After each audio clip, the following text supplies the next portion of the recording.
finir avec les vieilles méthodes d'éducation, c'est la tendance du moment et ça s'appelle la parentalité positive. Et à travers des ateliers, des jeux de rôle ou encore des groupes de parole, des parents tentent de trouver des alternatives aux cris, aux larmes et surtout à la punition. Et Gertlia, Vassila, Kamli et Adeline Salapak se sont penchés le temps d'une journée sur cette éducation positive. Tu te tournes vers le mur et tu fermes les yeux. Vers le mur. Entre Gaspard, 3 ans et demi, et sa mère Julie, l'heure est au jeu. Cette jeune maman de 2 enfants a appris à prendre du temps grâce à l'éducation positive. Une approche qui encourage les parents à être plus à l'écoute de leur enfant. C'est important de se mettre à leur niveau, de se mettre à 4 pattes pour se regarder, communiquer, rentrer en lien. Parce qu'on est tout le temps à parler à des niveaux différents, à notre hauteur, voire on est dans la cuisine et on leur parle de très loin. On crie parfois. Et donc là, ça nous permet d'être avec eux. Au feu les pompiers. Lorsque Julie devient maman, elle souhaite trouver une alternative à l'éducation qu'elle a reçue. Pas question pour elle d'être un parent donneur d'ordre et de faire de son fils un exécutant. Super. Et pour rompre avec ce modèle vertical, Julie fait participer Gaspard à toutes les tâches. Tu la repousses jusqu'à la poêle, mais tu touches pas la plaque. Tu la pousses là, c'est là qu'on va le chauffer. Vas-y.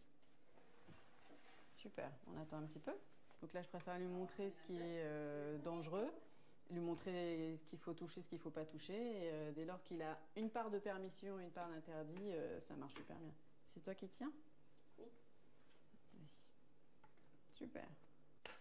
Pour éviter les crises, Julie a une petite astuce. Et là, on est... Sur cette feuille, Gaspard sait exactement ce qu'il doit faire au fil de la journée. Et on va à l'école. Voilà.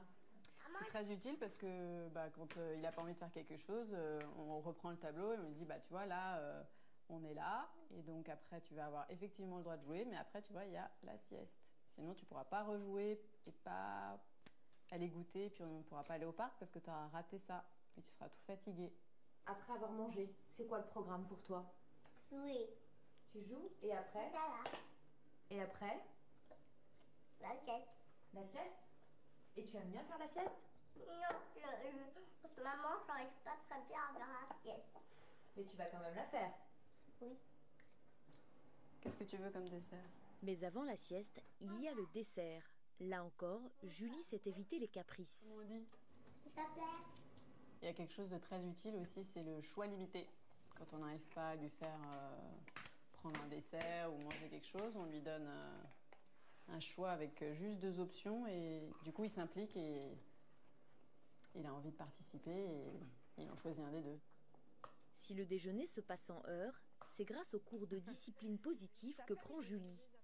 20 heures passées, à l'heure où les enfants dorment, les parents s'amusent. Les filles, vous arrêtez là. Vous arrêtez. Mais t'as pas besoin de dormir, il est 3 heures. Vous arrêtez les filles, je peux pas conduire. Mais je ne peux pas conduire. Ah, pousse-toi. Après, moi, j'arrive pas à dormir, mais... Maman, arrête. Vous arrêtez. Non. Non, mais... Qu'est-ce que vous avez pensé de moi? Bon... Est-ce que vous m'avez entendu? Non, absolument pas. Range ta chambre, fais tes devoirs, sois à l'heure, on va être en retard, dépêche-toi. C'est des petites phrases comme ça qu'on dit constamment et qui polluent. Et on se rend compte un jour que si on les dit 50 fois par jour, c'est que ça ne marche pas. Un parent qui se met à hurler, un parent qui se met à punir ou qui se met à frapper parce que voilà, il y a des fessées, et ben en fait c'est un parent qui est démuni, qui n'a pas autre chose à ce moment-là, quand il se met dans cet état-là, c'est un parent qui n'a pas autre chose. Et la discipline positive, ça amène ça, c'est pouvoir avoir des alternatives. Comment je fais? Fermeté, bienveillance et encouragement sont les 3 mots d'ordre enseignés aux parents qui veulent en finir avec les vieilles méthodes éducatives. L'un des principes de la discipline positive, c'est que l'erreur est une opportunité d'apprentissage.